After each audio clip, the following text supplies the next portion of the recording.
Fi'n meddwl bod i ffeindio'r dyn mwya diddorol yng Nghaerdydd, yng Nghymru hyd yn oed. Jason, reit te, dweud i'r camera beth ti'n neud yma yng Nghymru?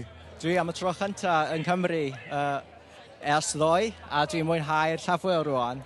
A jyst i dweud i'r gwylwyr, ti wedi cael dy eni yn... Wel, dweud y stori, lle ti cael dy eni dyfagu a sut ti wedi dysgu Cymraeg? Ges i fy ngeni yn California, yn un o daleithiau, a wedyn symudesu i Taiwan a i Athens, lle ges i fy magu yn Wlad Groeg. A dwi wedi bod yn dysgu Cymraeg ers y llynedd, yn mis Ionawr, a rwan dyma'r tro cyntaf i fi bod yn Cymru, ac yn siarad Cymraeg, wyneb yn wyneb. Mae hwnna yn insane. Mae newydd dod i Cymru am y tro cyntaf, a mae Cymraeg fe yn perffaith. Ti yn credyd i dysgwyr ym mhob man. Mae'n amazing. Right, Jason, pa mor anodd oedd Cymraeg i ddysgu fel oedolyn?